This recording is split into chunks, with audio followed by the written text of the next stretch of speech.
Hello and welcome to Salt River Fields. The Val Vista rivalry hits Scottsdale. It's Perry versus Basha live on PS4 on Sports 360 AZ. Jordan Palacio and Brian Bernier alongside for this highly anticipated matchup. It's always a very highly anticipated matchup between the Basha Bears, who are the home team tonight, against the Perry Pumas. And this meeting of two teams looking to crack the top 8 to get that first round bye in the state playoffs.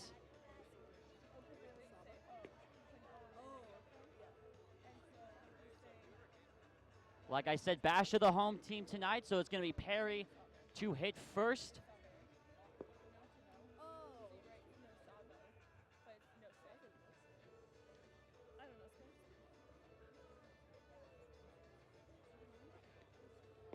And the Perry lineup reads Tommy Sacco leading things off, Matthew Brown in the 2-hole and left field. Trevor Hover, the captain of this Puma team, if you will, over there at short. Cody Holtz, the catcher, batting 5. Coleman Robertson at the 6. Jacob Tanaka, Tyler Goalie, Emery Miller, and Vinny Peralta rounding out the final 9 for the Perry Pumas. And on the defensive side of the things, for the Basha Bears, their starting 9 looks like this. Willen Weber on the mound for the Bears. Beckstead in at catcher. Marshall over at first, Doran at second, Workman at short, Fernandez at third, Cypherman, the leadoff man for the Bears in left, Davis in center, and Marino Pugnetti in right, rounding off the starting 9 for the Bears. So we are getting set here to get underway, and this very fun. It's always a fun game between these two teams, especially at this venue, the beautiful Salt River Field here in Scottsdale, Arizona. Beautiful view. We are broadcasting live from the box, and we are getting ready to go underway here. And this matchup between the Perry Pumas and the Basha Bears. Tommy Sacco to lead things off, the second baseman for the Pumas. Willen Weber on the mound for Basha. A lot of chirping you can hear already. Willen Weber delivers the first pitch, and we are underway. That one missed low, ball 1.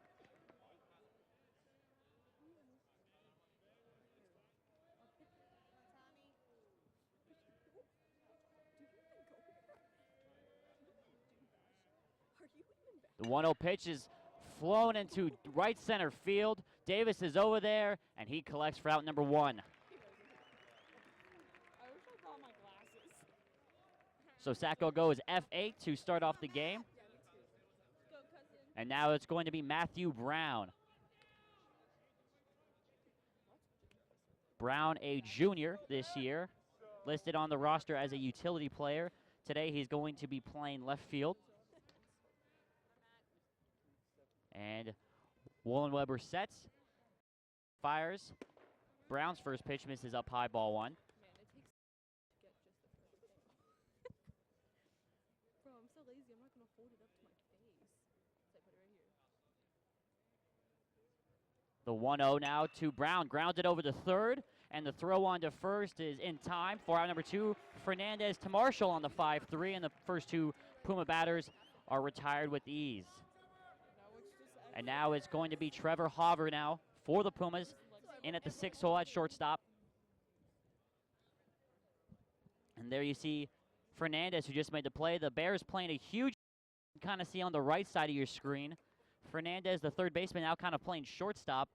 And 3 fielders to the right side of the field to guard against the that Trevor Hover is.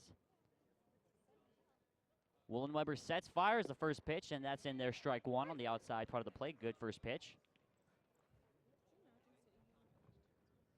Said that he thought they were going to do this thing, and we looked at Hover's spray chart, and his spray chart is 50-50. And so his fly balls have been pulled, but anything on the ground, he's been all over the place. So look for Hover. If he gets something away, he's going to definitely go to that left with an easy base hit.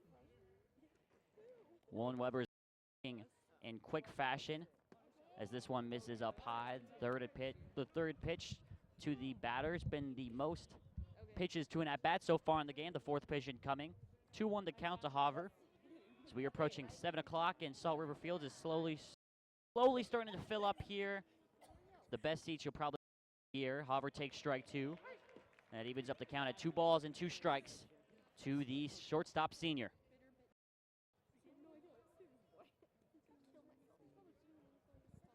Woolen Weber looking to strike out of the night. Pumas looking to get their first base runner.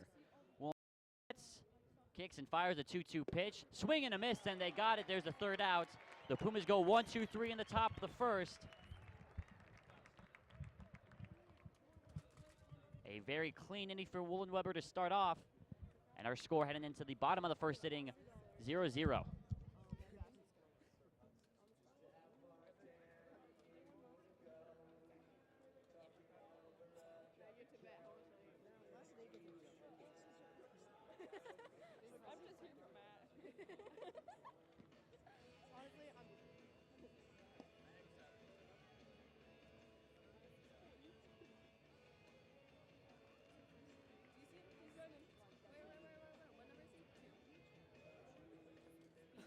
The defense for the Pumas looks like this. It's going to be Shorey on the mound for the Pumas. Dustin Shorey, the senior. Cody Holtz catching, even though he's not there right now. He's somebody else warming up the pitcher. Emery Miller, the senior, at first base. Tommy Sacco and Trevor Hover up the middle. Tyler Goley over there at third. Matt Brown in left. Coleman Roberts, another senior, in center. And Vinny Peralta in right. A very senior-heavy lineup for these Perry Pumas. But it's been a defense that's been 4 years in the making. Known these guys very well. And now they're facing a very stout Basha. First three due up in the order. The Basha 9 reads like this. Cypherman leading off. Workman in the 2 spot, playing short. Beckstead the catcher 3. Marshall the first baseman 4. Michael Perzan batting DH for Woolen Weber. Davis the center fielder batting 6. Fernandez 7. Pugnetti 8. And Dorn 9. As Shorigan kind of set here.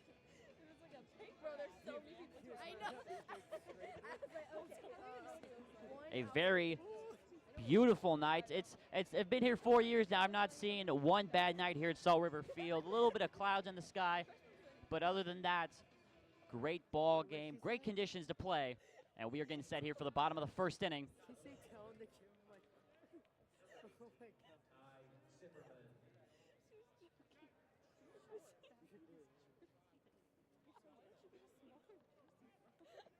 Zimmerman, the leadoff man for the Basha Bears. Here on PS4's coverage of the Salt River game, Basha versus Perry. And the first pitch to Zimmerman is taken high, ball 1.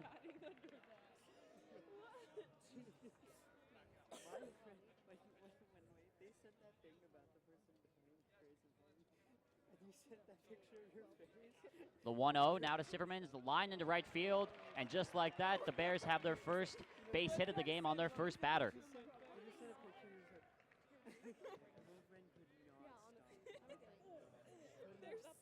And now Workman, Gage Workman.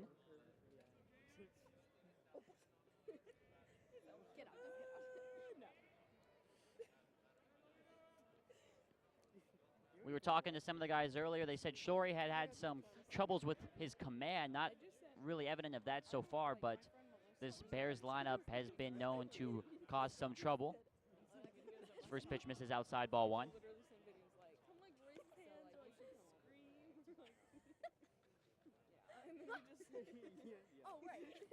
Getting a little bit warm up here in the box. Maybe that's because of the sheer number of bodies right now. Some AC, some breeze would not hurt the situation at all. Workman lines this one foul down the third base line. Let's see if anybody's going to be on that ball. That ball, I think, might have bounced into the parking lot off the cement. 1-1 now the count.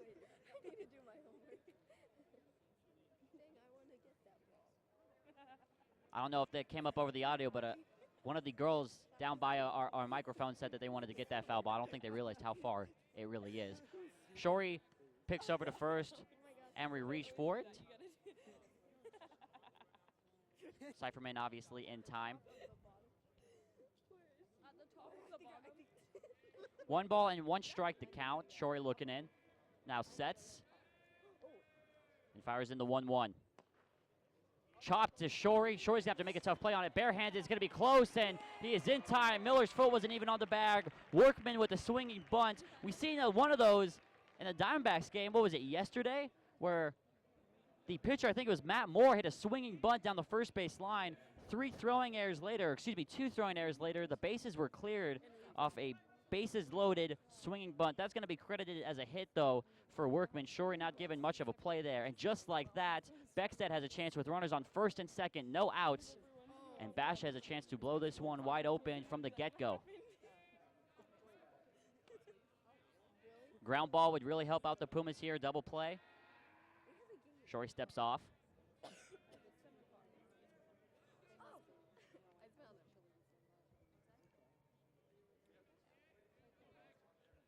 Miller playing in front of the runner, Workman right now. Shorey kicks and fires. And we got a fly ball driven into left field, left center field. Brown is there. He calls it off, and nobody tags up. So that's a good out right there for Shorey. And the Pumas retire their first in the game. F7 in the scorecard for out number 1. Now it's going to be the cleanup man, Marshall, the first baseman, having a chance with the runner in scoring position.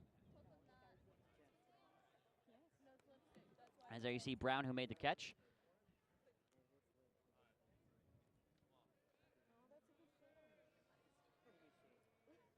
The first pitch now to Marshall, swing and a miss.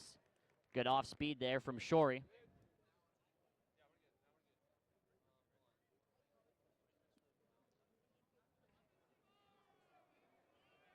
Shorey looking in.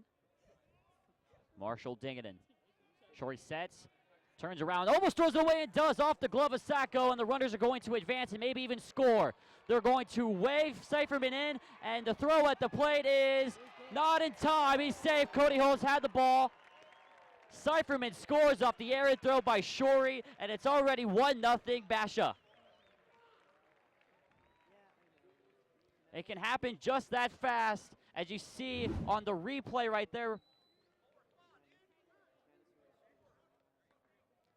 See on the replay, ball getting away. Let's see the play at the plate. No, it looks like he was safe. Seiferman beat the throw in, and now it's 1-0 Basha.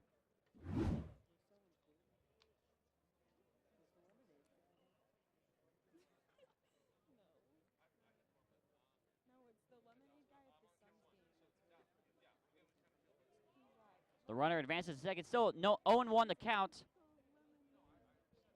Now Shorey has to work from a 1-0 deficit. Misses wide with that 1-2-1 or 1-1. Excuse me. Now the count.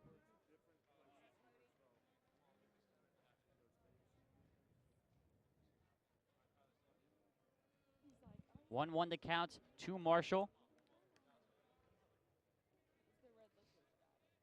Shorey kicks and fires. That finds a zone 1 and 2 now. So yeah, Basha, you don't want to give this team #1 rated team in the state of Arizona right now. It's just been a buzzsaw all year. You don't want to give them free outs and free runs, and just an overall bad play by the Pumas. Swing and a miss from Marshall. Shorey gets another out, a very much needed out, and the Pumas now have 2 away in the bottom of the first. Shorey doing a good job there, coming back after that weird error. The ball just kind of died there, and this field's so much bigger. It's a lot further run than it normally would be when you're playing a little bit deep, and so you'll see how shallow some of these outfielders are playing. Our left fielder out here looks like he's playing about 200 feet, so not expecting the hitter to go oppo anytime soon here. Shorey asks the catcher Holtz to replay the signs. Now he sets, and he fires the first pitch into Michael Prezan. Swing and a miss on the outside part of the plate. Michael Prezan, former, he even still might be, I don't even know if they're a club ball team anymore. Chandler Predators alum, along with myself way back in the day. 12, I think you. That was the golden years. Must have been a dominant team with you on that team. Right.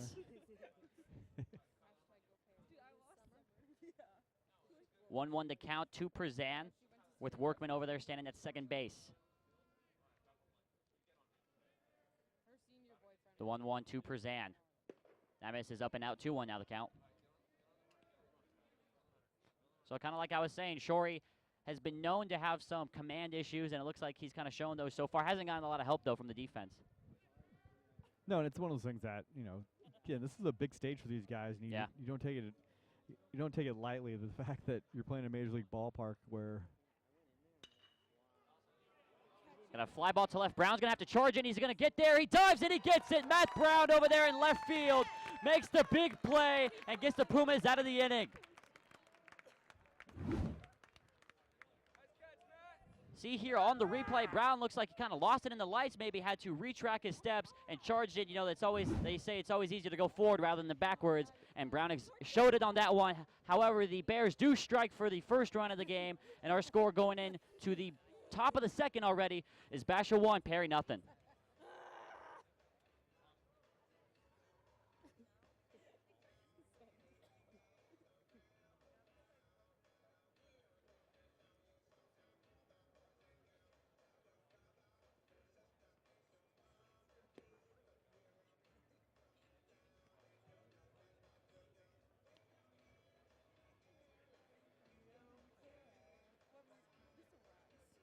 Oh yeah.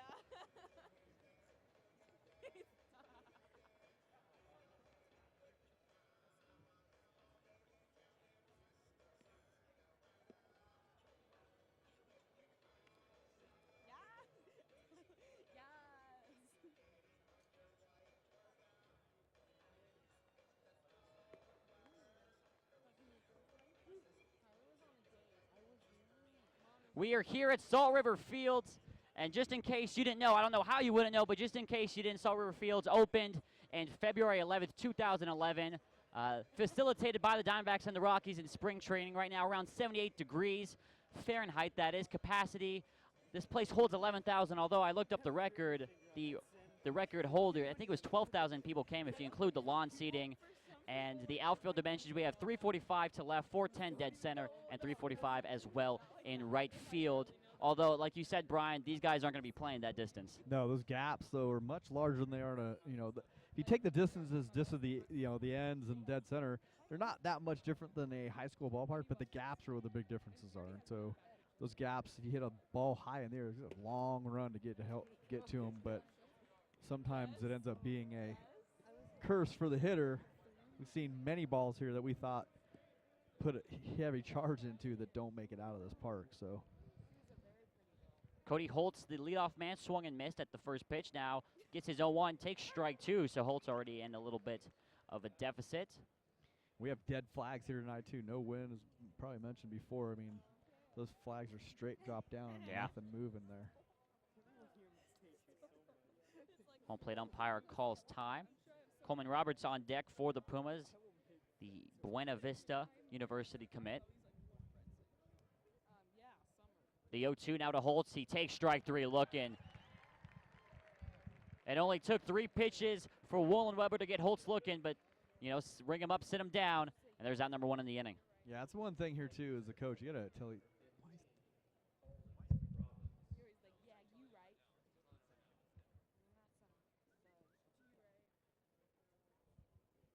Coleman Roberts now for the Pumas. And he gets his first pitch. Off speed, finds his own, strike 1. I'll tell you what, so far, Woolen Weber is throwing a lot of strikes. Pumas have yet to get their first base runner on board. This being a Perry broadcast, you can kind of tell the jinx I'm trying to throw on Woolen Weber right now. The 0-1 swing and a miss, strike 2. On the fastball up in the zone, and now Roberts finds himself in an 0-2 hole just like Cody Holtz did. Let's see how they approach this. Beckstead kind of setting up low and away. The 0-2. Coleman Roberts fouls off kind of nearby us, hits the top of the 200 section and bounces foul.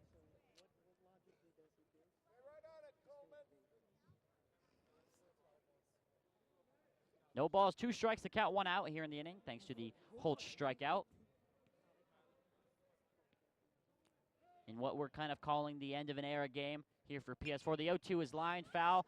This time, I think may have went over the press box here. If it was aimed at us, might have came in here. That would have been fun, especially after our last softball stream. If you've been keeping up with those, you know what happened there.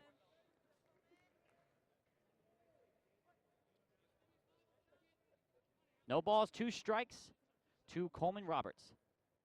Woolen Weber kicks and fires, missed inside. Looks like it didn't hit Coleman, so it's going to be 1-2 now.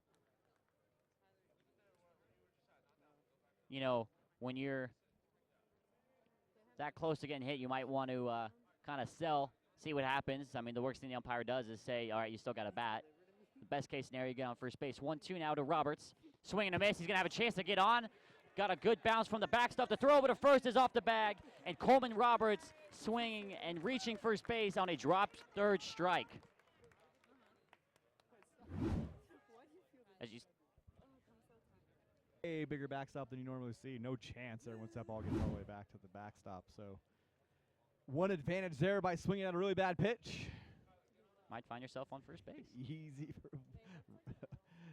runner on first there. So Coleman might come back to the dugout saying that he meant to do that, yeah, exactly. trying to get on first base. That ball was about 3 feet off the plate there. So Pumas will take it, though. That's good for their first base runner of the game. Kind of bittersweet for Woolen Weber. Gets the strikeout, gets credited with the strikeout, but Roberts finds himself on first base. The first pitch now to Tanaka, swing and a miss, strike one.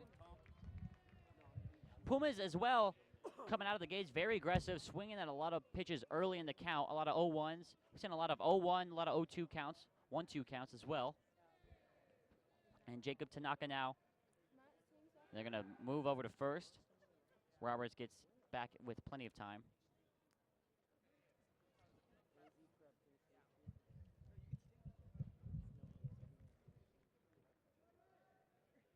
Oh and 1 to Jacob Tanaka.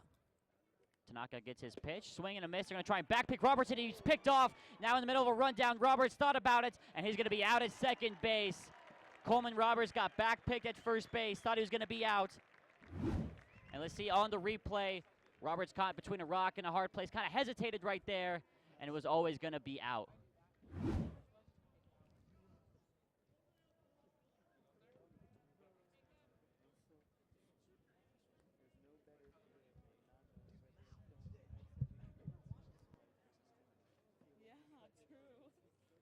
The 0-2 now to Tanaka, thought about it. Bexton held it out for the umpire, but it missed. 1-2 now the count.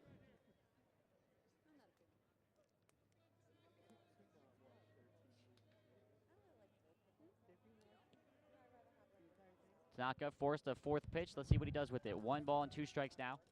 Swing and a miss, strike 3.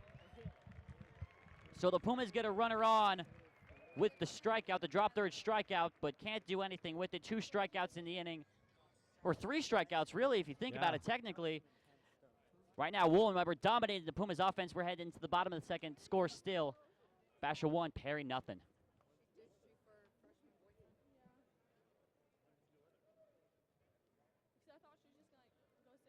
Let's go, Thunder Plumber!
Getting set here for the bottom of the second inning.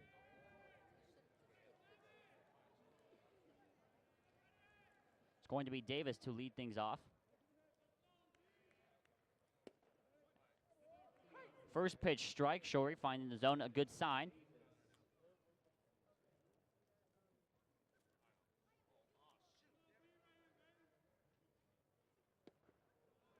Shorey misses the zone with that one. 1-1 now the count.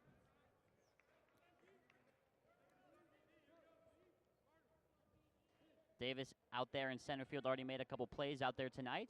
And now he gets his 1-1 delivery from Shorey. A little curve ball, he fouled it off. 1-2 now the count. Good pitch there from Shorey. That pitch moving from the inside part of the plate to the outside.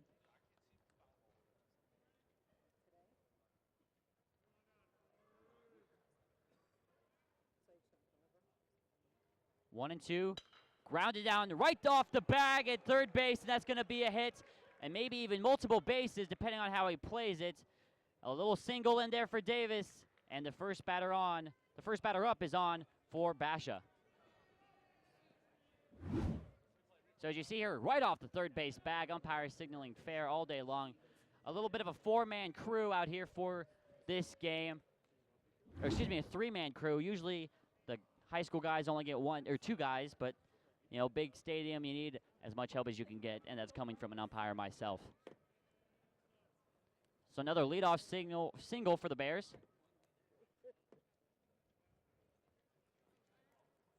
And now it's third baseman Fernandez. Shore's going to toss over to first. He's in there plenty of time.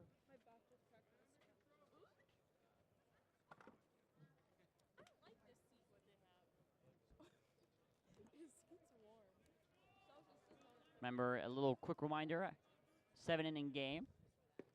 As Shorey finds his zone on the inside part of the plate for a first pitch strike. Always a good sign. It's what coaches love to see. Coach Tippett for the Pumas in his second full year as the head man. He replaced Coach Hillstrom last year. And now Shorey looking in and fires his 0-1 pitch. Off speed, finds his own strike two. Emphatic, you might say, strike two call from the umpire. 0-2 now on Fernandez.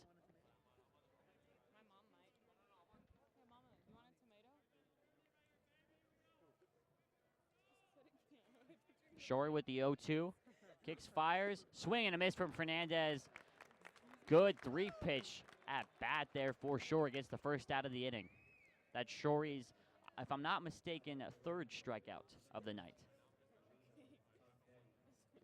Now it's Marino Pugnetti.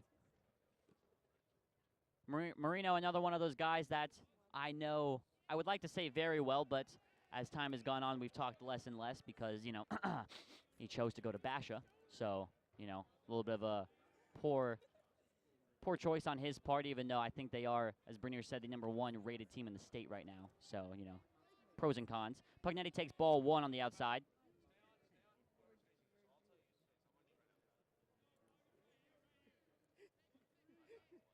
Davis still over there at first base. Not much of a lead. Doesn't look like he's going anywhere anytime soon. Pugnetti fouls this one off. Now he finds himself in an even 1-1 count.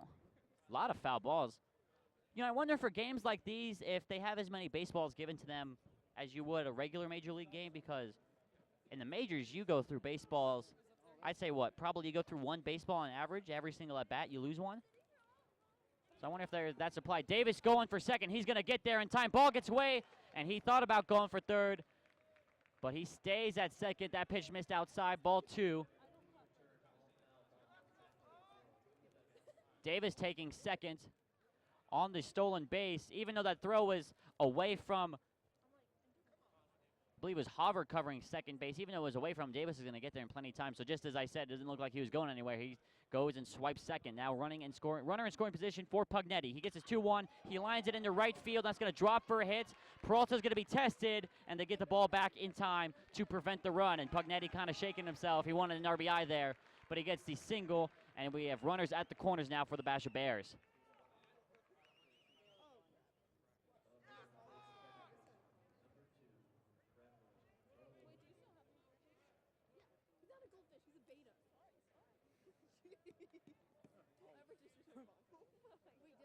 Runners at first and third for the 9-man in the hole, Dorn. Dorn playing second. With 1 out, you'd love a ground ball as Coach Tippett bringing a baseball, looks like, back to the home plate. Umpire, no, maybe not. Maybe having a word with his catcher. That was kind of strange.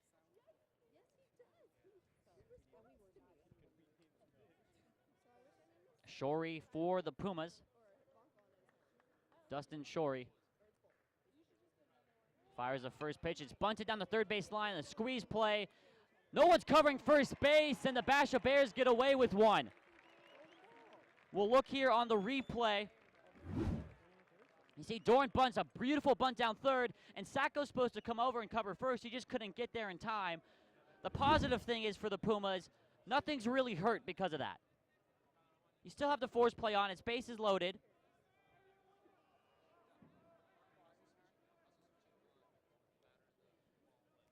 So you have Davis at third, Pugnetti at second, and now Dorn at first. And you have Cypherman, who led off the game with the single last time to try and blow the game open. The first pitch is Cypherman. That misses outside, ball one.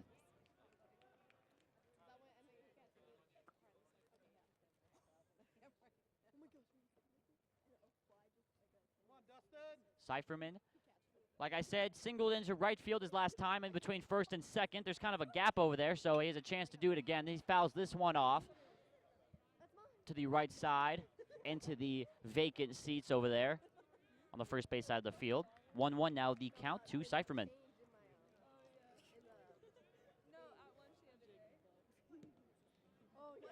Same situation here for the Pumas. You'd love a ground ball just to get yourself out of the inning. Up the middle, they're playing double play depth, and at the corners are in. 1-1 count now to Cypherman. He thought about it, pulled his bat back in time. 2-1 now the count. They're going to ask him if he went, but I could tell you from right here he didn't go. So now the count reads 2-1.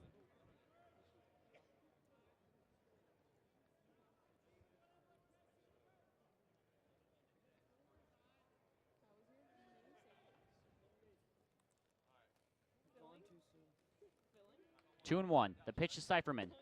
Inside, they call a strike. Now evens up the count at 2-2. Big strike there for sure. You do not want to fall behind 3 balls and 1 strike. To Cypherman with the bases loaded. So now with the 2-2 count, Dustin now has a pitch to work with.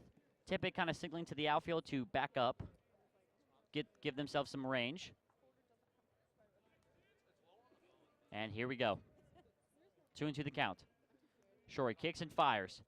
Grounded back up the middle, and Cypherman did it again with another base hit. One comes in, and here comes Pugnetti around second. And just like that, on one crack of the bat, it is 3-0 Basha.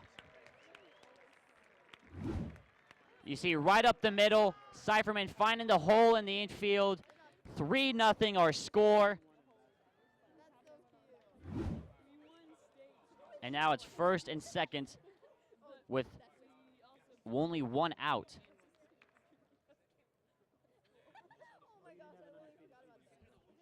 You didn't have an undefeated season. Not even close. But you guys weren't the reason we didn't have an undefeated season, because we beat you. We beat you 2 and 1 state. Bro, neither one of you go to either one of these schools. I'm gonna look. So now it's Workman with runners at first and second. This has got the makings to be a long night for the Pumas if things continue to trend this way. It's like telling your dad you don't go to ASU. I don't go to ASU. I'm telling your dad that. I'm not gonna go to ASU. No, telling your dad he doesn't go to ASU. Yeah. That's different. That's college. The 0-1 and the dirt ball too. Good job by Holtz to keep it in front. 1-1 now the count. We've temporarily lost our color man, Brian Bernier. He's working on some of these things. You know, a live stream, something not necessarily always goes wrong, but there's always something that needs to be tweaked. And this is another prime example of that. 1-1 to count. And that's the line. It's going to stay foul. Going into the seats over there into the bullpen. A very hard hit ball by Workman just stayed foul. Slice foul. And now Shorey finds himself up in the count 1-2. Spider-Man 3.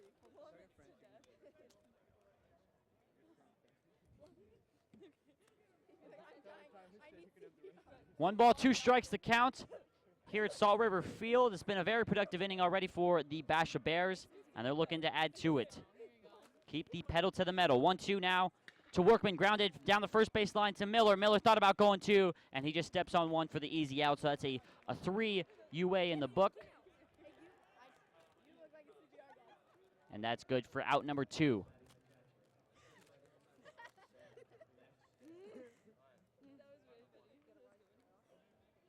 The runners advanced. So it's a productive at-bat for Workman. He moved the runners up into scoring position. Now Beckstead, the 3-hitter, has a chance now to really do some damage. Beckstead flew out to center field last time, and he takes strike 1 on the inside half.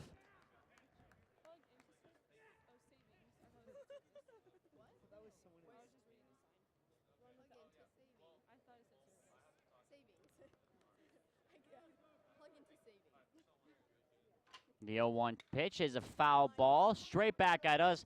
Might be near one of our camera guys. Is that near where they are over there?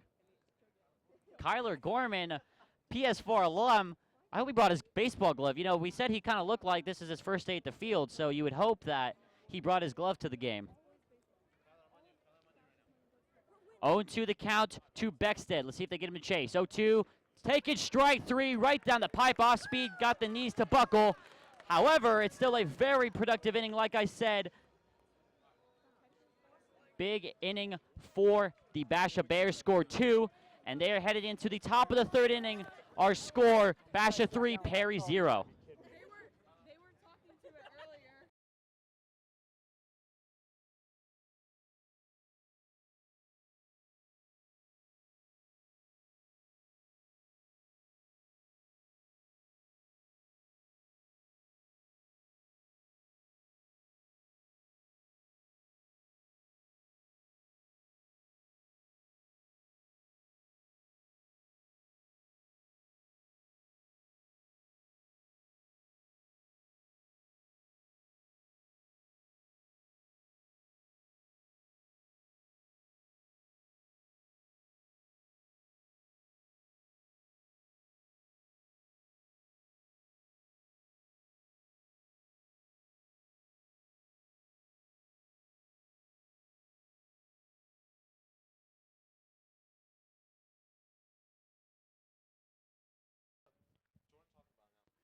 So as you see right now on the screen, some of the senior commits to four-year universities. Coleman Roberts, like I mentioned earlier, going to Buena Vista University. Emory Miller going to George Fox University. And then Trevor Hauer is the big one out of this 2017 class. He's going to Arizona State along with a couple of members of PS4, but we'll get into that as the game goes on later. 3-0 our score. Bash on top, as you kind of see the beautiful Salt River, or Talking Stick Resort, just in the kind of haze of Salt River Fields on the north side. Very, very pretty stuff. Due up for the Pumas. They need some base runners in this inning. So then on replays, he's going to our camera and putting it up there too.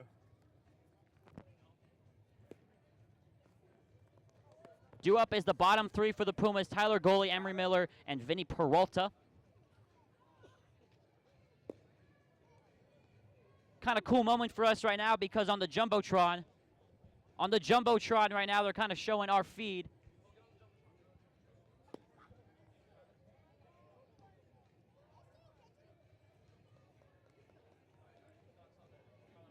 You see right there, they just switched it, of course, right as we switch it. We'll show you guys later in the game how that looks.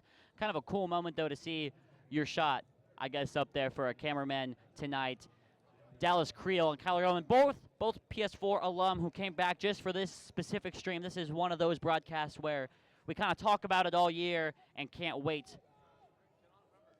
And we got sprinklers right now in the lawn. No one, I don't think, is going to be sitting there anytime soon. Goalie gets his first pitch, and it looks like he foul tipped it. No, just a straight swing and a miss for strike one here in the top of the third.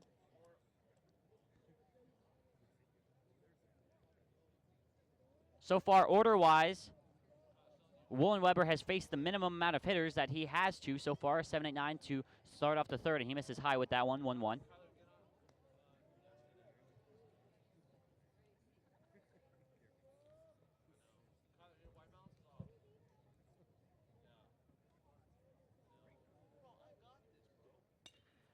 This one line foul. Hard hit ball there from Teagle. 1-2 now the count.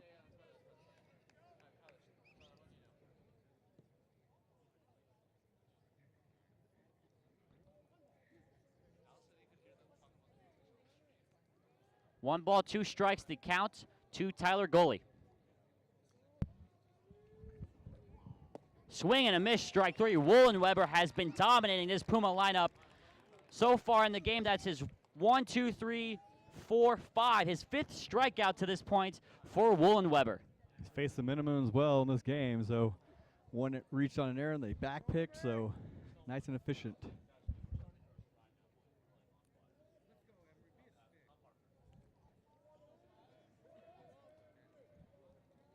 Now it's Emory Miller, who we just talked about, lines it right up the middle off the glove of Woolen Weber, and just like that, 1-3, easy as you like for out number 2.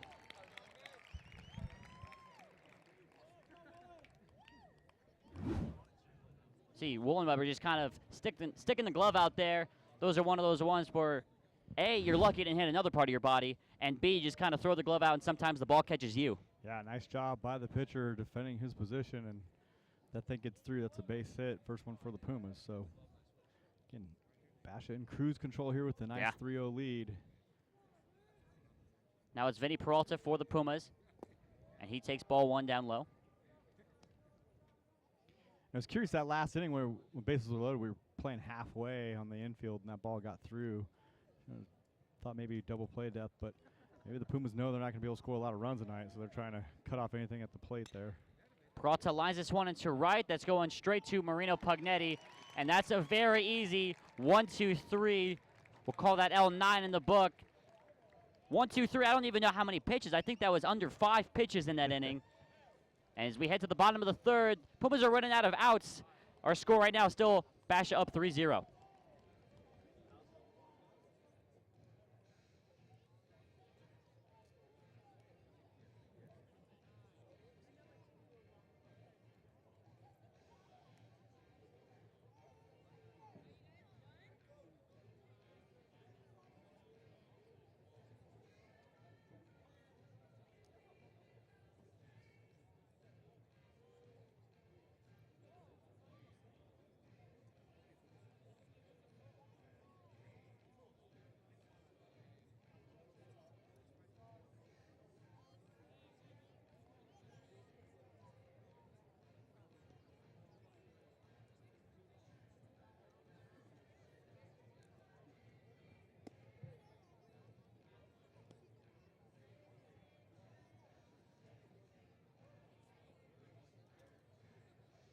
As you see right now on the screen, some of the JUCO commits. Cody Holtz and Tommy Sacco both going to Yavapai Community College. I'm pretty sure we were talking to Cody earlier in the week, and he said that he might be rooming with Tommy. Might be a smart decision, knowing that they both go with each other to the same community college, all the way up in Yavapai. That's got to be a little bit of an adjustment period. Might be nice to have a teammate by your side. Good point. It's a good point.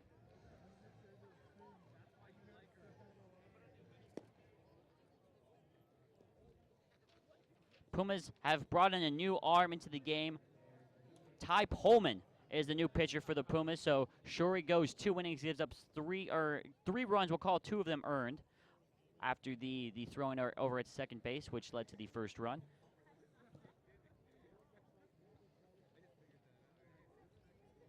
And it is going to be Beckstead struck out to end the last inning. Marshall for the Bears, and he takes strike 1 on the inside part of the plate. Good start there for Pullman.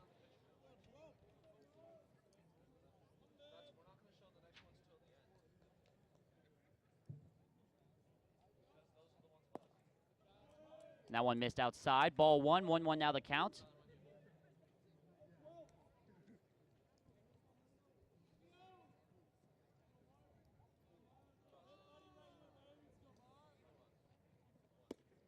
Swing and a miss, strike 2.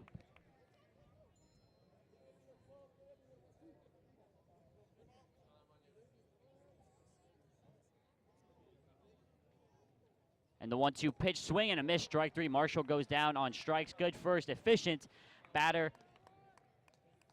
Only took 4 pitches, and the Pumas have their first out of the 3rd inning. Yeah, good switch there. Nice and quick work on the mound. That's what the Pumas need, a little momentum here. Kind of dead in that dugout over there. Not a whole lot of noise, a whole lot of action going on. So Michael Perzan, who struck out his last time, now takes ball 1 outside.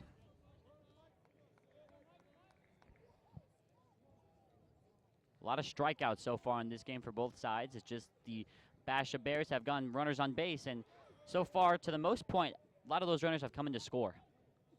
yeah, it's one of those things you wonder if people are pressing and trying to do too much instead of just putting the ball in play. And so be more of a reason for strikeouts. And, you know, high school kid hitting a home run in a Major League ballpark would be a pretty big deal. So I'm sure some kids might be swinging a little more from their heels than they normally might be. 2-1 to count now to Perzan. Pullman kicks and fires. Holtz framed it on the outside part of the plate. Good job by him. Evens account up at 2-2. As umpire's been given that outside part of that plate. Yeah, calling a lot of strikes so far. The 2-2 now. Low. Holtz tried to stick it. Just a little bit too low for the umpire's taste. Maybe if it was more outside, he would have gotten the call. Now the count is run full at 3-2. It's almost too good of a pitch for 2 strikes. And the payoff pitch at 3-2. Did he go around? They're going to look over there at third. They say no, he did not. Cody Holtz was about to throw the ball down to third. He thought he went, but instead we have our first walk of the game. Let's take a look on the replay. That's kind of hard to tell from that angle whether or not he went around.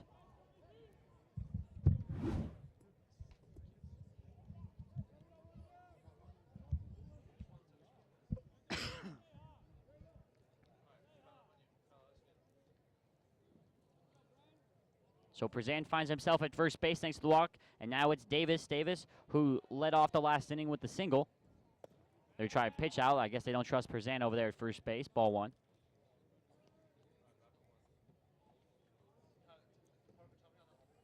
Davis, who also stole second, is at bat right now, so maybe some speed to the middle part of this Basha order.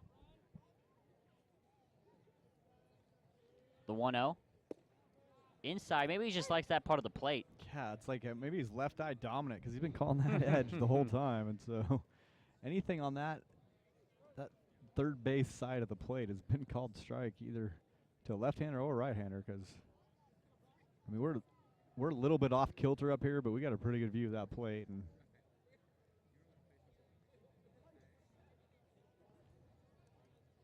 so 1-1 to count. Prezan over at first. They try another pitch out. Holtz declines to throw, so now it's 2-1. if we're gonna run, I think this is the time. A 2-1 count is a pretty good count to hit and run and do those things on. You figure a strike's gonna be coming here, so see if the Bears put anything on here. So the junior Pullman now having to throw strikes. Prezan stays at first, and he finds his zone. Now 2-2 the count. I don't think Davis was real happy with that strike call. Pullman kind of found him at the knees there. 2-2 the count. Pumas would love a strikeout. And that's exactly what they just got. Pullman sends Davis down on strikes, his second strikeout of the inning. And now Fernandez is going to come up with 2 away, and Prezan still over there at first base.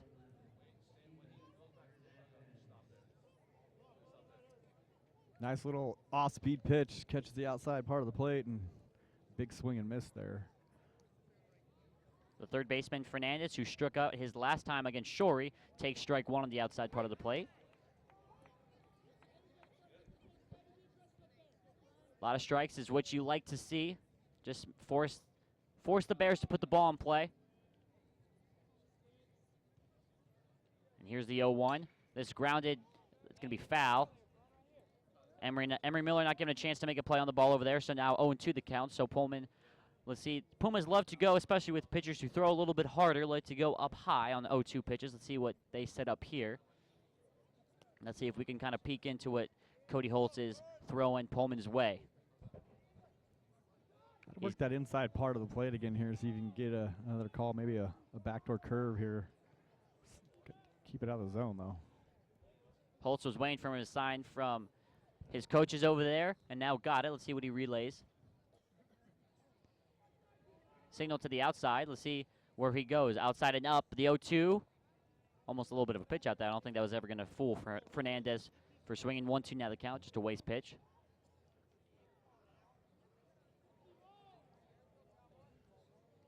One ball, 2 strikes to count, 2 away in the inning off of 2 Pullman strikeouts. Let's see what he delivers on the 1-2. Swing and a miss, strike 3. So Pullman walks 1 but strikes out the other 3. The Pumas finally have a scoreless inning defensively. And as we head to the top of the 4th, Basha still lead 3-0.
Tommy Sacco to lead things off, the leadoff man for the Pumas. Going 1, 2, 3. Woolen Weber still has faced the minimum. He's only faced 9 batters through 3 innings of play. He's facing 10, 11, 12 in this top half of the 4th. And he starts things off with strike 1. Oh, he actually missed. I thought that was going to be a strike, but the umpire stayed silent on that one. Ball 1. The Pumas will take it. Game kind of moves quickly when you've only faced 9 batters in 3 innings. Swing and a miss from Sacco. Now evens things up at 1-1.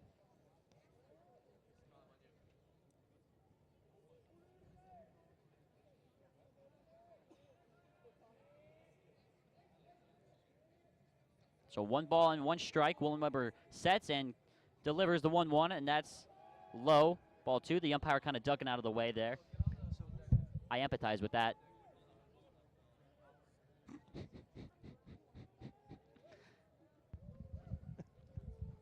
Two 2-1 to count to Tommy Sacco, the Yavapai commit. That pitch misses out 3-1. And then you see on deck for the Pumas, Matt Brown, who grounded out to third his last time up. Made a diving catch earlier in the game as well. Let's see if he has a chance with a runner on. 3-1 the count. Sacco waits, and he takes ball 4. Didn't give the umpire a whole lot of time to think about it, which is what you're trained to do. So the Pumas get their second base runner on. Let's see if they can actually keep him on base. Maybe we should run a replay of the walk. Only highlight the Pumas have had offensively in this game, so. The first time we got a guy on base. Second time, actually, thanks to the drop third strike.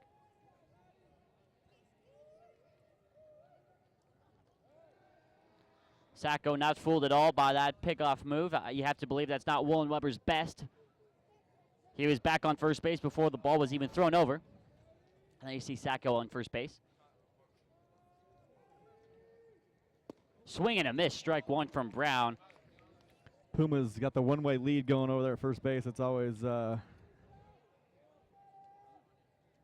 always a safe bet, so look for maybe a runner on a first move type situation here with the left-handed pitcher. Fly ball into right center field. It's going to be Davis to field, and he catches with ease for out number 1. F8 in the book for out number 1. And now it's Trevor Hover, the Sun Devil, the future Sun Devil. This is the guy that has to get you going. He didn't have a great day the other day against Basha 0 for 4, so if 17 can't get you going, then it might be a long night. You got to see if you can get one in maybe that left center gap Well, here. because these two teams played on what, Friday? 4 or 5 days ago, right, Brian? Yes, sir. And so real recent here, and so see if Hover can get something going. Trevor Hover gets his first pitch. That missed way outside. They're trying to use a little bit too much of that left side, that third base side of the plate. Didn't get the call that time, 1-0. Well, they're taking the shift off now, except for the outfield shifted. The infield's not shifted. So Something down the line right here, down the third base line, could be deadly for the Pumas. Were they listening to our broadcast? He doesn't hit the ball on the ground with Coach Schilling might be tuning in live. I think they have a spy sitting somewhere. That pitch missed outside as well. Hover's up 2-0 in the count. They didn't get the call that time. So not where you want to be with Hover. He's sitting dead red with 2-0. So see if he comes to him with the fastball. And explain to me the logic in that too, because you're saying you have the outfield shifted to the right. You have a 2-0, or you have a fastball on the outside part of the plate. They should know that Hover's not going to pull that pitch. He's going to take it that way, which is basically you're leading him right into your gap. You're assuming a high school baseball pitcher is going to hit his spots every time too, though. So that's a good point. That's the other. That's a good point. That's the other issue. That's at foot. It's not like a major league baseball player who can pretty much hit a spot at any given time. So, but let's see if they give Hover the green light here. I mean, you're down 3-0. You haven't hit the ball. I might let him go here.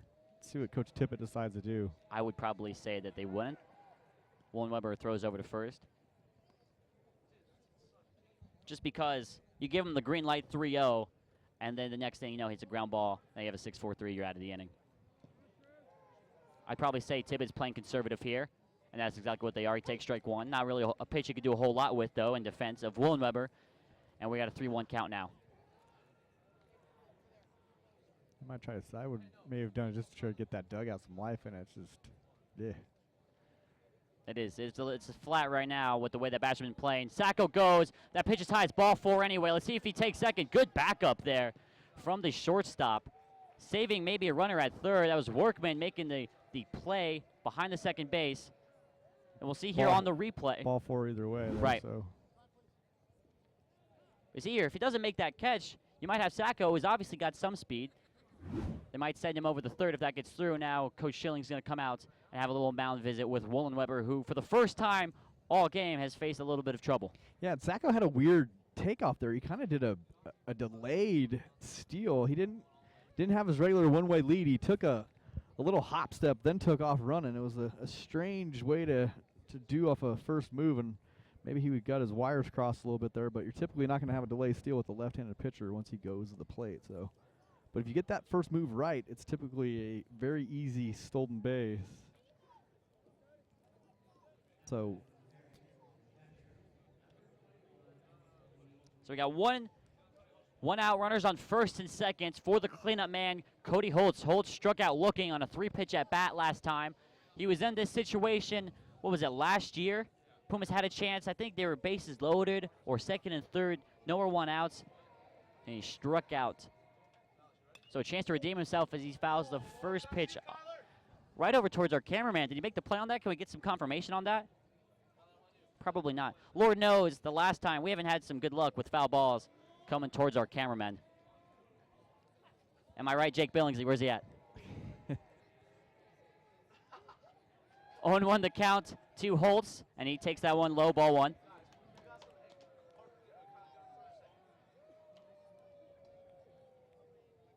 Infield fly rule is effect. That's the umpire coming out in me.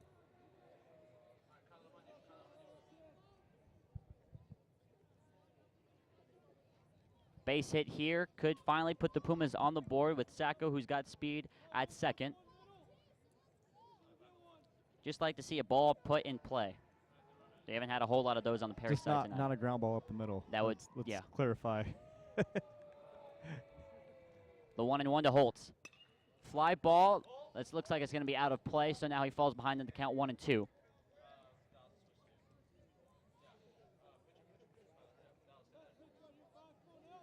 I posed a question earlier, Brian. Let's see if you have a little bit more knowledge than I.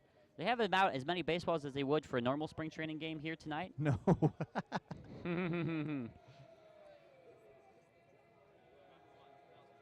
1-2. Holtz looking to prevent a strikeout. Thought about it, but held back. 2-2 the count now. As you can kind of hear, I don't know if you can hear, but we can definitely hear up here that the Puma bench is kind of coming back to life now that they have some runners on base for the first time in the game. And I'm not sure what the math is on this, but I'm pretty sure it's impossible for Wollenweber to face the minimum. Triple play. That's a good point. Strike 3, Cody Holtz goes down looking for the second time tonight. That's a big out for the Basha Bears. And now with 2 away, it's going to be up to Coleman Roberts, the Buena Vista commit, to try and start something offensively for the Pumas.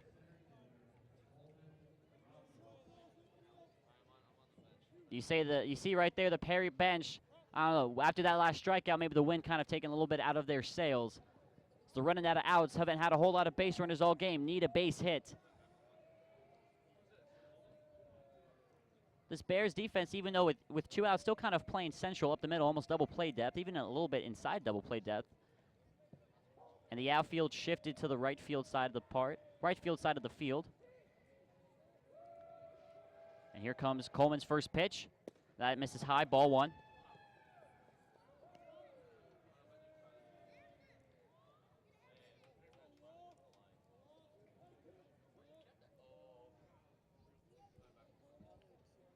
I'm pretty sure, maybe illegally, our sound technician for the game, Parker Olzak, brought back a foul ball as Roberts looks at his pitch high and away, 2-0. This is the type of stuff that we always get. We get people stealing foul balls. Beckstead's going to go talk to his pitcher. He trails 2-0 in the count. Coleman Roberts, 0 for 1 in the game, as much of this Puma. In fact, every single Puma player is at least 0 for 1 so far tonight. Roberts reached on base thanks to a drop third strike, then was picked off later in that inning. So And again, this is because this is a Perry broadcast, putting on the jinx. Right now, Woolen Weber's throwing a no-hitter through 3 2/3. Let's see what he does here on 2-0. He misses high and away again, ball 3.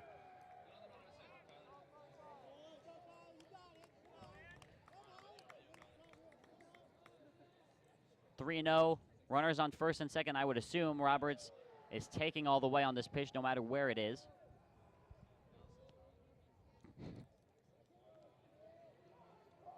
The 3-0 to Roberts. There's strike 1 right down the pipe. 3-1.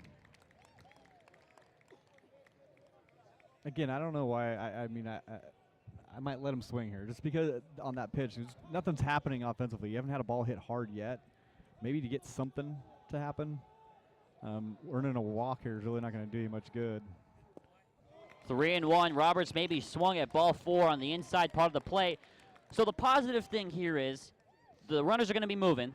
So a base hit could score 2 depending on where it's placed. But Roberts and the Pumas only 1 strike away from ending with another scoreless inning. Yeah, got to get a ball in a gap here. It's huge gap, dead center, kind of left center by the cut where the gap meets center field. They're playing way, way to the opposite field here on him. So the payoff pitch to Coleman Roberts.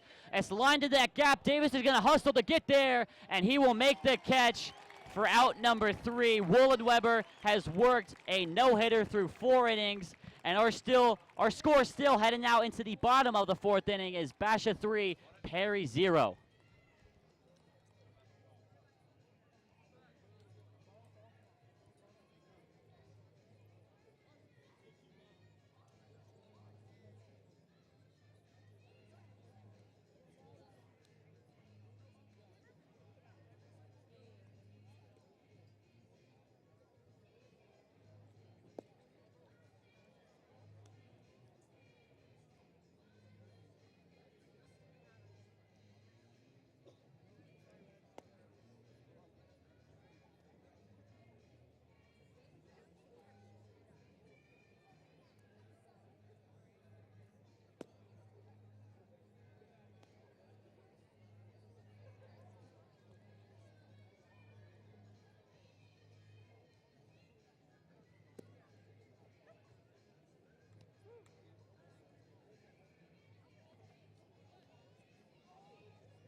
Welcome back to the bottom of the 4th inning. It's going to be Marino Pugnetti to lead things off. And what is accustomed to these Salt River games, we have a guest joining us in the booth, Sage Stutz, the varsity pitcher for the Perry softball team, joining us. Sage, how are you? I'm good. How are you? Good. Good. So you guys played against Basha as well again today, correct? Yes. And that game ended with a score of 13-3. That's your 2nd win over this team in, what, 5 days, right? Yeah. How's it like being that team for the 2nd time? Your big rival, after all. Yeah, we are. It felt great. This time we run ruled them, so it was definitely a better win for us. Now, the last time we saw you guys was, what, last Friday in that 7-1 game. I kind of want to apologize for something because me and Brian were talking, and top of the 7th? Oh, he's busy recording right now. Pugnetti gets his 1-2 pitch outside. Ball 2 evens things up at 2-2. Good job. The other quick learner you are. 7-1 was that score. You were pitching, I think, a 1-hitter up into the 7th inning. Yeah. Because you had given up a hit earlier in that game. Was it kind of rain on your mind that maybe you'd lost the perfect game? No, it wasn't really that big of a deal for me, but I mean, it would have been nice. Do you, whenever you get into like the 3rd, the 4th inning, do you ever start thinking about it? Does it ever creep in your head a little bit at all? It's more of the like 6th or 7th inning when I start thinking So about then that you're type really of thing. when you're really close. Yeah, for sure. I don't want to get my hopes up too soon. Right. Pognetti just flew out to center for the F8. Now it's Dorn up there, who singled his last time, takes strike one. Also, what is a very accustomed to this PS4 staff is we bring a guest on and we make them work scoreboard, which is what Yeah. Sage is doing right now. Not very good at it, but It happens. Neither was the guy who was working it before you, so. Like, he didn't hear that joke. A 1-1 to count to Dorn. Looking to jumpstart the Bears offense here in this bottom of the fourth. If I were to ask you your professional opinion, what do you think the Pumas need to do to get back into this game? well, their dugout is not very loud, and I think that it helps for the team to be supporting each other and staying loud to keep the energy going throughout the game. So I would say they should start there. Now, you guys do a lot of singing in softball, right on the bench. Do you think they should be doing some of that right now? They should do something. Not doing much. What this is going to be a stupid question. What song would you recommend to them right now? Because I think we know that somebody is watching right now on the Basha side as Dorn goes down swinging 3 strikes for out number 2 in the inning, and it's going to be Cypherman, who is 2 for 2 up after that. What's your favorite song that you guys like to sing? If you guys call it that, I don't know what the better word is for it is. Well, we would call it a cheer, but A cheer. Okay, excuse me. I don't even know right Right. now. I guess I kind of put you on the spot with that one. Talk to me about you guys going into the playoffs, because I think with the 2 wins over Basha, I think you guys have that top 8 spot kind of locked down. So, A, how big is it for you guys to get that top 8 spot, to get that first round bye and the second round playoff game? And what's your guys' mindset going into these playoffs coming up? It's really important for us to keep winning and keep doing well, but we're trying not to think too much about state type of stuff and just take it game by game, because that's what's more important. Who do you guys have left on your schedule? We have Chandler on Thursday at Chandler, and then Chandler home on Tuesday, Arcadia and Cibola, which is in West Side, right? Yuma. So going into those games, I don't know, you kind of have that Chandler home and home. Where's the confidence level for you guys at in those? Well, Basha beat Chandler, and we just ruled Basha, so I think we should do pretty well in those games. Process of elimination, I see. Yeah, as long as we minimize our errors and keep hitting. Pullman has been working a very solid 2 innings, or 1 2/3, 4 strikeouts actually, and a fly out to center. He's got Cypherman in a 1-2 count right here, and that one takes a bounce in the dirt, 2-2.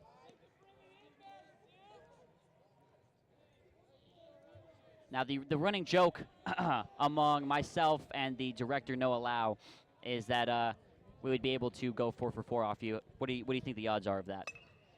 Not too good. Not too good. No, not at all. Sacco throws over onto first base for the out.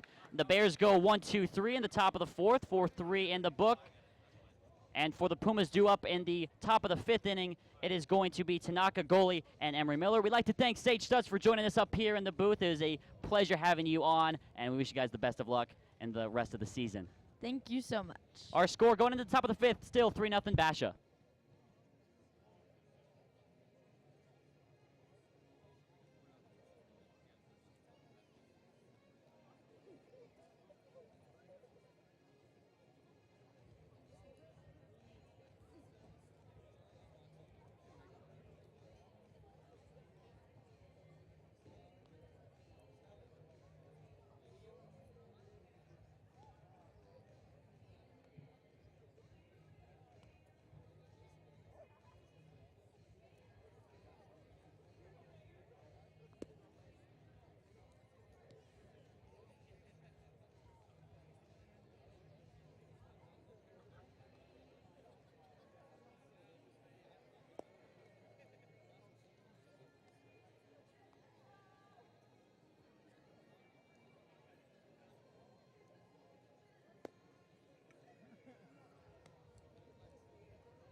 Tanaka, goalie Miller due up in this inning, the top of the 5th for the Pumas.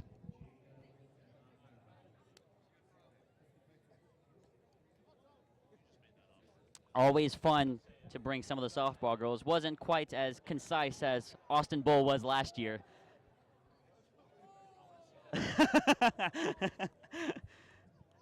Tanaka swings and misses at his first pitch. At least Austin Bull, you couldn't hear either. That didn't help anything. He was like, "Yeah, that's a good job there."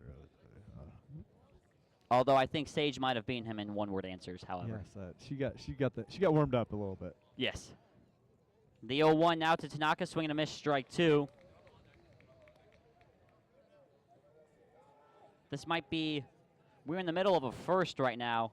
So far in the Salt River games, a no-hitter so far through 4 complete innings for Woolen-Weber.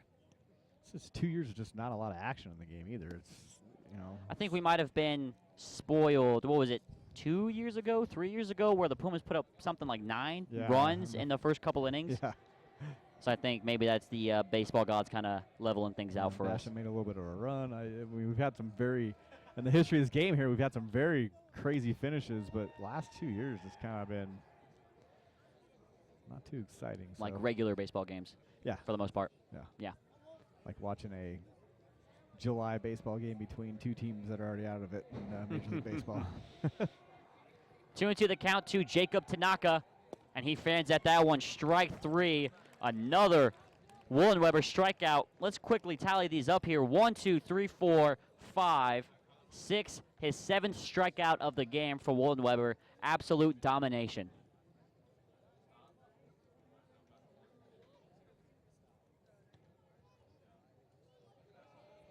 Just absolutely nothing going for these Pumas right now. Tyler Goalie getting his second at bat, 0 for 1 with, guess what, a strikeout and his first time. Grounds this one in between the hole. It's going to be picked up by third and throw on to first for out number 2 on the first pitch. Fernandez on the ground ball. Now 2 outs in the inning. Pumas have only, what, 7 outs remaining, 7 outs left to score 3 runs.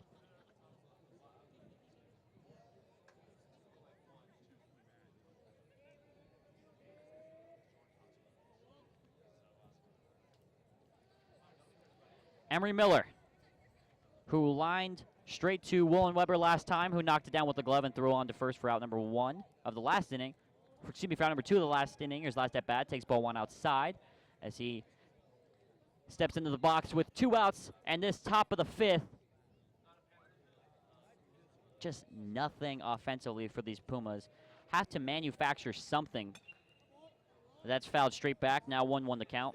Just almost wonder if you got to change the approach. You got to do something different to put a ball in play. I mean, just if anything, it's I don't expect Emery to do it, but drag bunt something to try to get some action and some liveliness out of that dugout besides walks. So 1-1 pitch swung on and missed. Strike 2 now. You need choke up, take less of a swing, something, because got to break this thing up, or this is gonna be a no-hitter at Salt River Field for the Bears. Would be quite the story, though. The 1-2 pitch to Miller. Thought about it, missed up high and away. 2-2 now the count.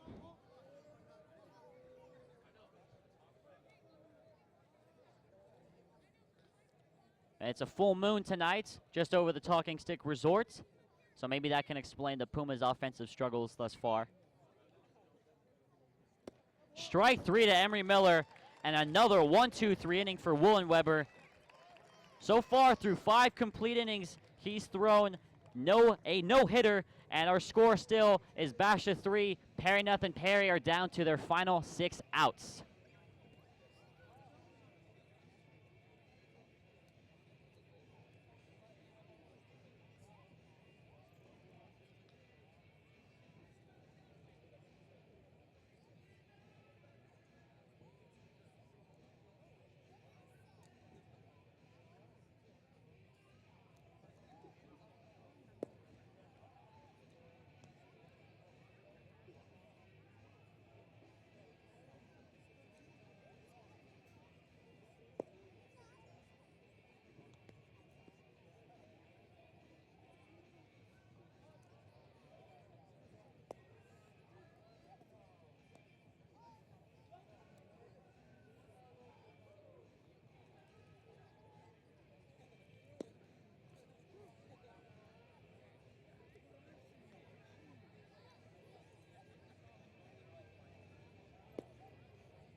And as you see right there, the full moon lighting up the sky right now, right above the Talking Stick Resort here in beautiful Scottsdale, Arizona. Beautiful game. Very colorful Talking Stick Resort. It has some good memories with myself because, you know, I can't go a broadcast without mentioning I won an Emmy Award at that hotel and resort earlier this fall for play-by-play. And Pullman starts off the bottom of the fifth inning with ball 1 to Workman. Workman is 1 for 2 so far in the game with a single. Our scoreboard man, Brian Bernou, just left this post, so I'm going to quickly fill in for him. There you see the Puma bench. Not a whole lot of action going on there, not a whole lot of excitement. Just ever since the start of the game. There you go, watch out. The ball sent through the dugout over there on the third base side. Talk about deja vu for us, huh? It's funny because the two cameramen who were put into danger at the softball broadcast are now not doing camera anymore, maybe to avoid a future lawsuit.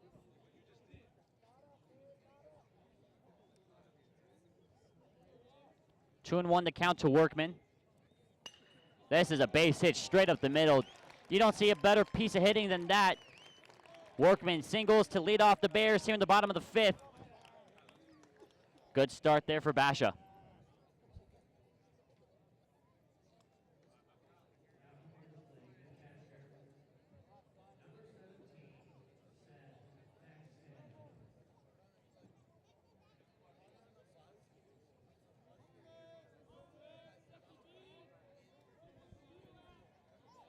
Pullman now. Swing and a miss, strike one. Beckstead getting a little bit aggressive there with his swing.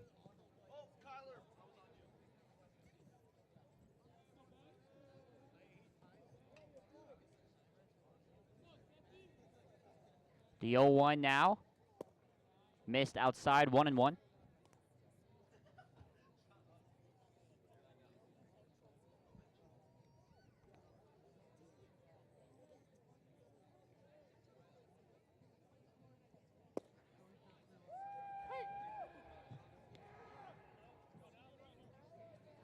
One and two the count after the called strike two.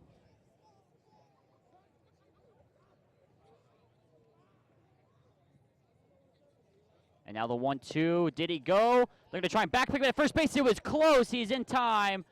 Emery Miller thought he was out, and they're saying that he didn't go over there. And when we take a look on the replay, looked like he might have gotten the hand just back in time.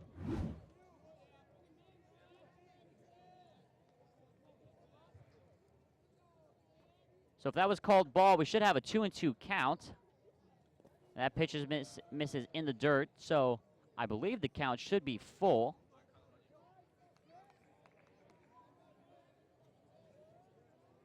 The Salt River Field scoreboard not really helping us because I'm pretty sure the count was 1-2 before that check swing. The 3-2 pitch, swung on and missed, strike three to try the back pick again. Miller couldn't really hang on to it, but it'd be a strikeout, another strikeout that is for Pullman, and for out number one in the inning.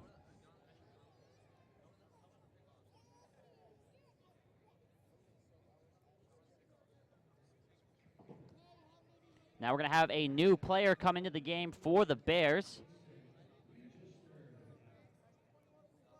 Mason Register coming in to bat for Marshall, the first baseman.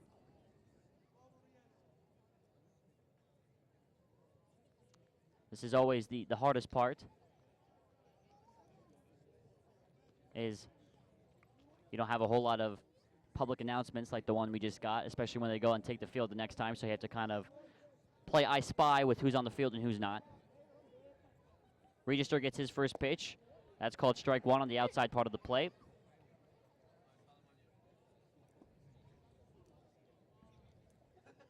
I feel like the broadcasters for the national championship game for basketball. There's just nothing to talk about.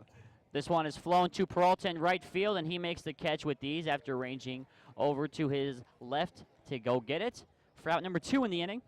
Yeah, we showed our documentary the night of that game, and I had to leave early because I had some ornery clientele that I had to Right. remove from the facilities, and got home to watch the national championship game, and you knew that the game wasn't going well when for about 5 minutes the announcers didn't say anything, and you're like, oh, this is going to be a bad game because there's no excitement in this, and this is a slow baseball game, to say the least. I think the most action.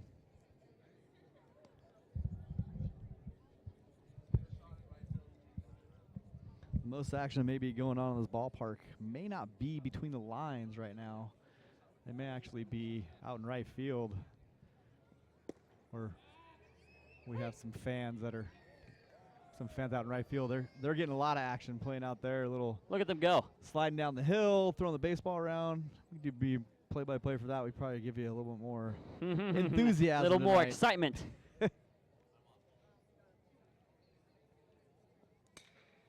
Fly ball into left field. It's going to roam foul. So now the count to 1-2 to Michael Perzan. Perzan is 0 for 1 in the game with a strikeout. He walked his last time, however, and is down in the count 1-2. Funny you bring up our documentary, Perry Girls Soccer, 320 minutes. I think in total time, 72-minute, hour and 12 minutes, full access, behind-the-scenes documentary about the girls soccer team's run through the playoffs. The first episode of which, I think it's about 20 to 25 minutes long. First episode of which airs tomorrow at around 9 a.m. in time for conference, which will probably get sent out to all the teachers across the school. As you mentioned, we had a premiere last week on Monday at the Santan Village Harkins. Felt like a packed house. Had a lot of the team play. Really, I think it was a never before done project, Brian. Yeah, oh, definitely. It was great to see it up on the big screen, and kind of the excitement in the air of the girls getting to see themselves very Yes. large on screen. Some nice close-ups that took up the whole screen. I think they were a little taken aback by it too, but Harkins did a first-class job. Perzan takes strike 3, and the Pumas get out of the 5th inning without surrendering another run. 6 outs left to go in the game for the Pumas. They trail 3-0. Let's see what they can draw up here to try and manufacture some offense. 3-0 going into the top of the 6th.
Vinny Peralta is going to lead things off at the top half of the 6th inning for the Pumas. Pumas need all the base runners they can get right now, and maybe it'll be the 9-hole to lead things off. Believe it or not, even though we're on the top of the 6th inning, this is Peralta's second at bat. He lined out to right field last time, and he takes strike 1 to lead things off.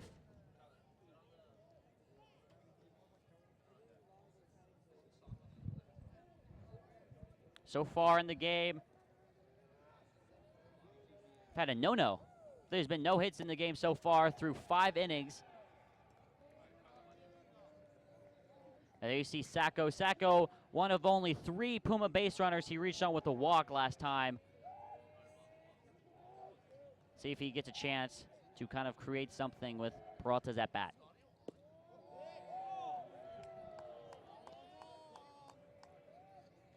2-1 the count to Peralta. When we talk about this field, you know, we've been out here multiple years. This is the best we've ever seen this field look. Spring training going later this year because of the World Baseball Classic. So we got a ground ball hit to short, the throw onto first base, and plenty of time for out number 1. Workman over there at shortstop making the throw. It's 6-3 in the book. And the Pumas at the top of the order now with Sacco. Yeah, but going later than normal, and so the field obviously taken care of longer than normal, so we don't see our typical dried out spots out there in the field that we've seen in years past. Sometimes we've seen some pretty beat up spots out there, but field looks great. I mean, yeah, shame we haven't been really able to use it to its full potential. Yeah, they might have a little bit of trouble with where the outfielders are standing in the same spot, not moving tonight. So Yeah.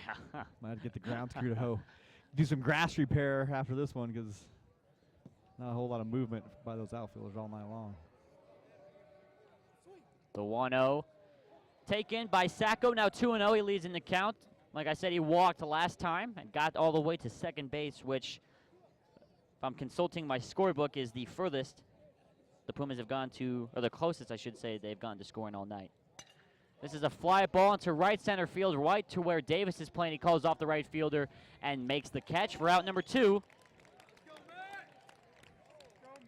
So we're getting to the point right now to where, you know, we are a Perry broadcast, and even, let's say, for example, there's a Texas Ranger pitcher that's pitching a no-hitter in Arizona. The Arizona fans start cheering for the no-hitter because they want to see it. I think we're getting to that point right now to where I think I just want to see the no-hitter. Yeah, I mean, at this rate, something notable out of this game would be nice, and so that might be our last calling card. What we're gonna get here. So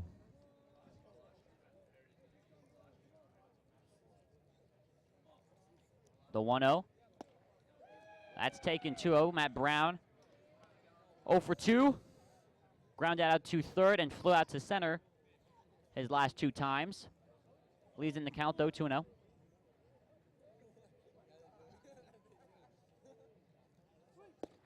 Take strike 1 on the inside part of the plate, 2-1. There you see on deck for the Pumas, Trevor Hover. Hover, who has struck out and walked. Let's see if he has a chance with a runner on. 2-1 the count to Brown, though. We got to finish this at bat before we get to him. And that's in the dirt, ball 3. 3-1 count. Probably has the green light to go here. You'd assume 3-1.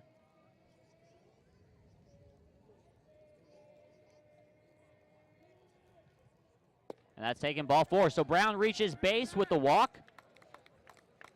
And the Pumas have some life on the base paths finally.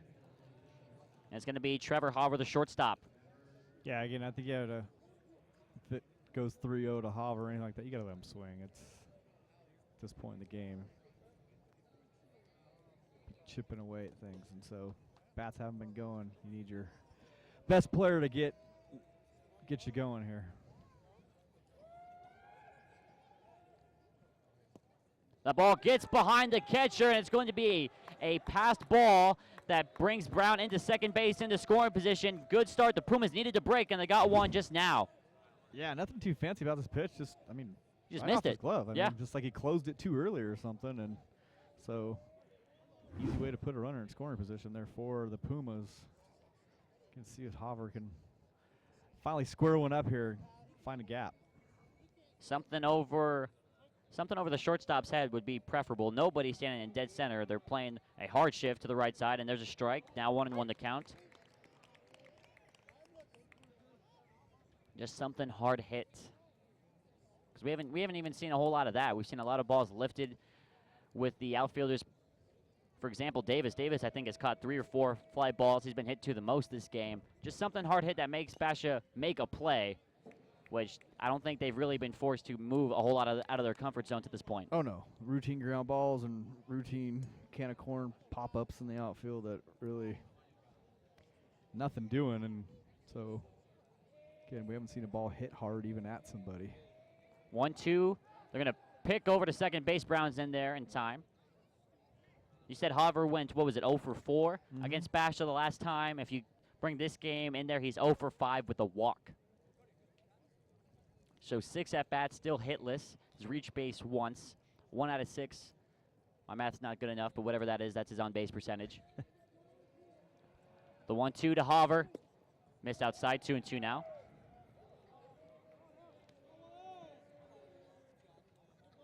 Two balls, 2 strikes, 2 outs. Runner on second base for the Pumas.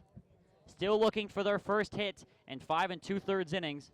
Hover really crowding the plate here too, and seeing if gonna try to bust him inside here, but they're setting up away. Yeah, Beckstead sets up outside. The 2-2 swing and a miss. They're going to make him throw over to first base, but a simple throw will do just that. Another strikeout for Wellenweber, and we are headed into the bottom of the 6th. Our score is still 3-0. Wellenweber has 3 outs to go to complete the no-hitter.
Davis, Fernandez, Pugnetti due up here for the Basha Bears.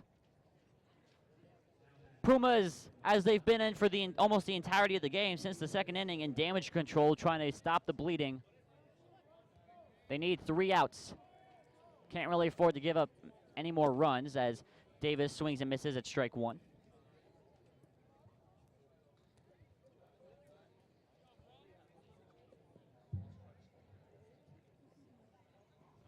That misses outside, 1-1.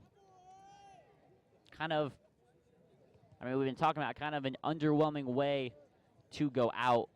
We have an all-senior-led staff tonight, along with 2 people who have already graduated, our PS4 alumni up there working cameras. You'd love to see a Perry win, no lie, to go out in our last big grandiose stream.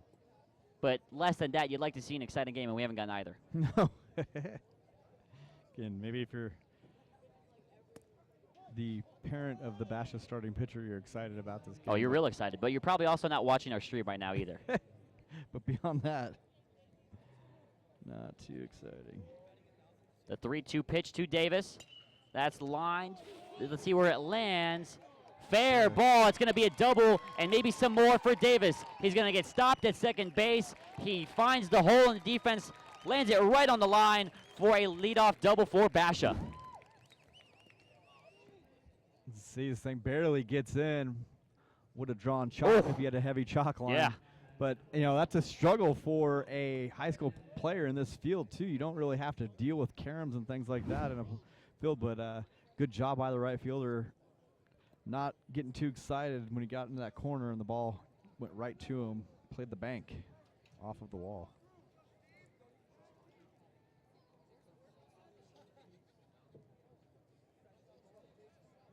So now with nobody out, Pullman's in damage control, has to stop the bleeding. Misses up and in on that one on Pugnetti. Ball 1. Or excuse me, on Fernandez. Pugnetti's on deck.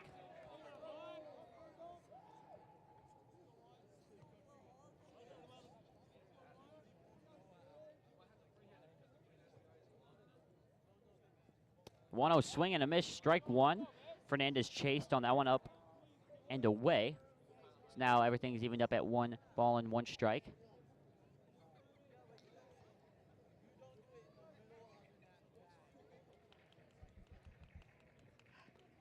The 1-1 missed outside, 2-1.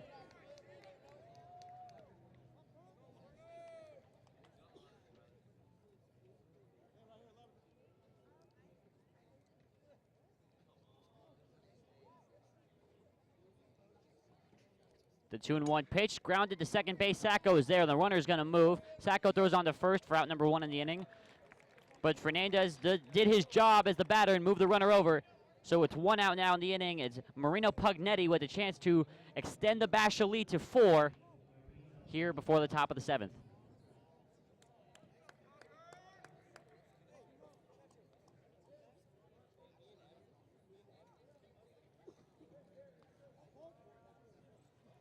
Infield playing in. Everybody on the grass right now for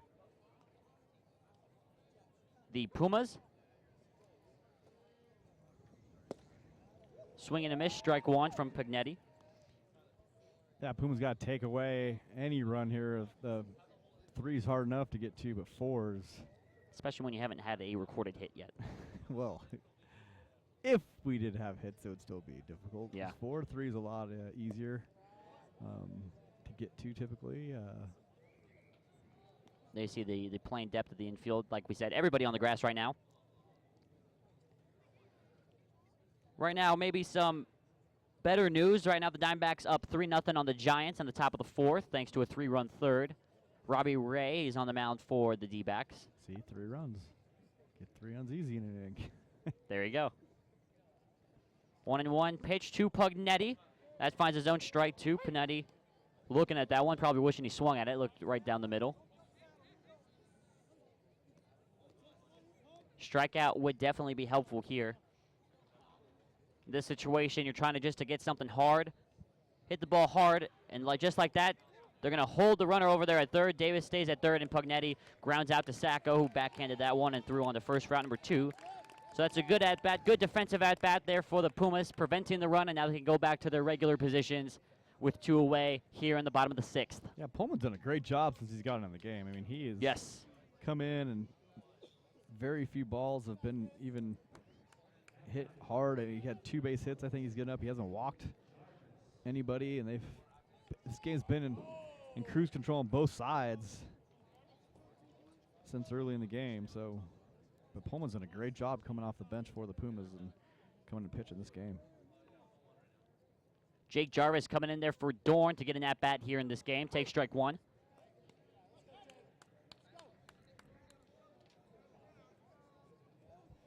Davis still over there at third after the leadoff double.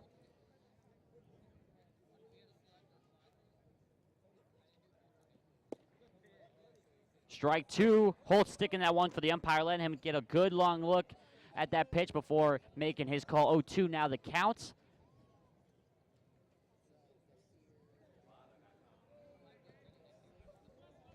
The 0-2 pitch now to Jarvis. That misses up and out. Ball 1.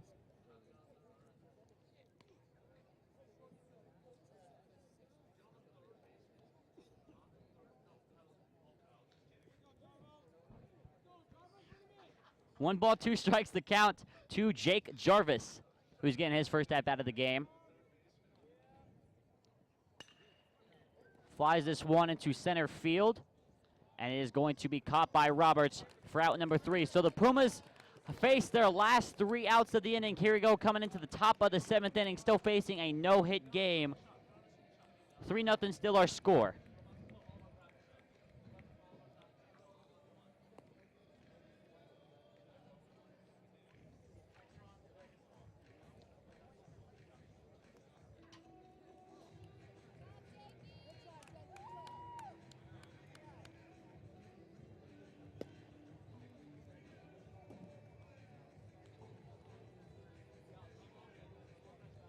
You see right now the Perry Sports 4 alumni staff. We've been saying this is kind of the end of an era game, and this is the time where we'd like to kind of say thanks to our staff members. Up there right now are 2 cameramen tonight, Dallas Creel and Kyler Gorman. Dallas at UNLV right now, who came just for this game. As you can kind of see him right there working on the laptop, and Kyler Gorman, who is a film major at Arizona State University, Fear the Fork. Both of those guys we love to death, our camera guys. Graduating seniors right there. Who's that sexy man right there on the left? That's Jordan Palacio. That's me going into sports journalism. And then to my right, Noah Lau, as well, going into the same major at ASU next year. I don't think I'm allowed to talk about too much myself. I think I already did. Parker Olzak and Jake Billingsley as well. Parker going to ASU. A lot of Sun Devils on this staff, and Jake Billingsley listed going to CGCC. I heard he was going to UNLV for broadcasting at one point, but I guess he changed his mind on that one.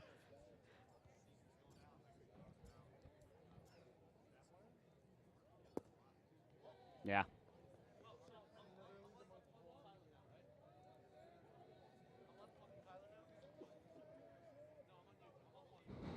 Years here as we transition to some younger people that don't know a ton about sports. But yeah, it's been awesome working with you guys and seeing the effort you guys put into everything, and making my job tremendously easier and less stressful as we do streams and try to cover our sports teams as well as we can here, and try to do the most professional job as we can. And you guys have done that throughout your time here. And when we look at even pro teams we've seen, you guys are up to that standard. So it's been a great ride, and it's gone back. This seems like the other day when you got here late from a freshman football game for a first game here at Salt River Field. To do color with a guy from Basha. So, but it didn't seem like that long ago. It's been a very long 4 years. All very enjoyable. That almost hit our mic down there. I think it might have. Nothing says goodbye like a broken lav. Well, we did leave it on the field at Hamilton this year. I think that microphone has been about everywhere so far. That left it on the field, and we realized it, and I had to go get it in the morning after it had already gotten the sprinkler treatment from the grounds crew at Hamilton. 3-2, not sure where that one missed. He's going to get the base, though. That was Sam Gonzalez pinch hitting for Cody Holtz after striking out looking twice.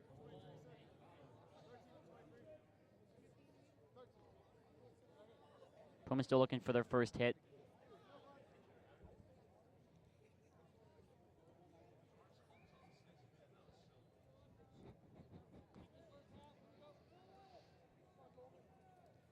All right, so we have to get an official. Are we rooting for the no-hitter here, or are we rooting I for think I am at this point. Well, there's no outs, so we got to root for the comeback we far? got to root for the comeback until it gets to 2 outs, and then we're definitely on the no-hit train. I think that's the way to go here. All right, let's see what happens with this at-bat. It's Tanaka, and there he takes. Whoa! That right there, I could explain that one right there. The umpire raised his hand about to call a strike. Oh, no, they called a balk. Yeah, they called a balk. Oh, they called a balk. Never mind.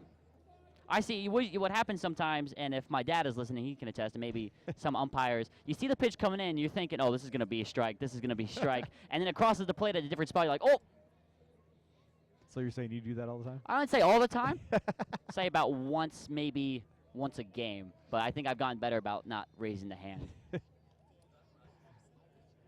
Yeah, when you get younger umpires sometimes, too, you know baseball, so it's a little bit different, but I was a junior high athletic director at one point, and we hired a company to do umpires for us. And I went to one baseball game, and I saw the crew that they had sent.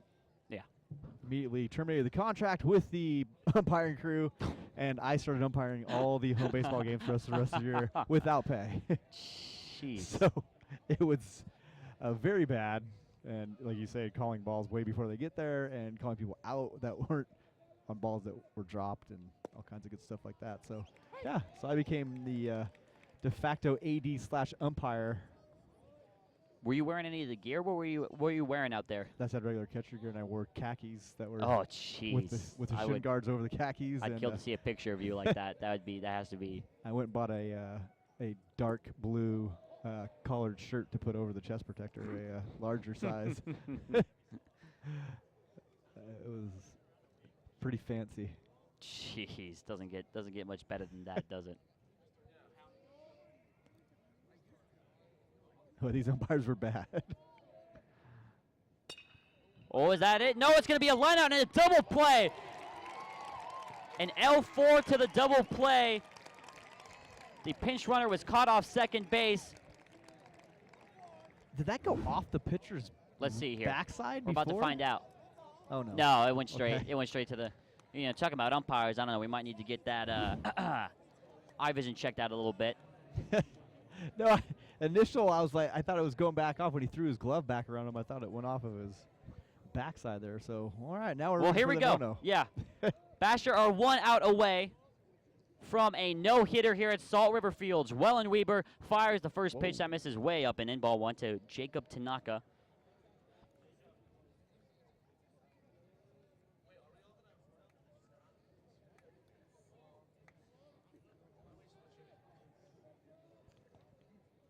The 1-0 finds his zone, strike 1. I'll tell you what, too, I think the umpires are going to be a little bit more lenient with the strike zone, knowing that they got a no-no on the cards right now. Unless your name is Armando Galarraga from a few years back.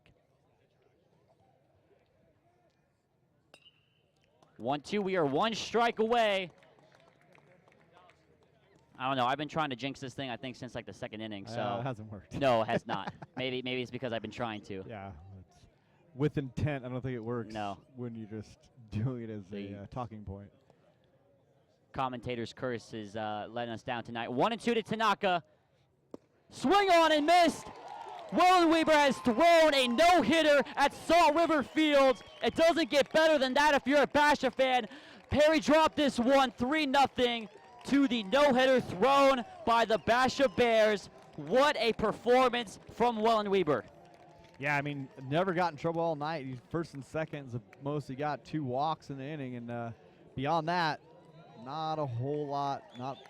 No pressure put on him. No pressure put on the defense as well. So, a great performance here under the lights here. Something their players aren't really used to either. So, Weaver didn't react to any of it. Throws a no-hitter against his rival at Salt River Field.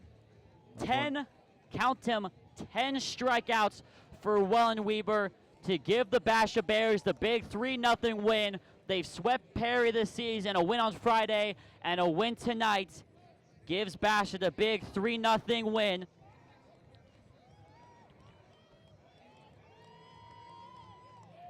And for everybody here in the press box right now, from left to right, Parker Olzak, Jake Billingsley, Brian Bernier, Noah Lau, for the last time, I'm Jordan Palacio, and we'll see you soon. Thanks so much for joining me and joining the rest of us through my last 4 years. Good night, everybody.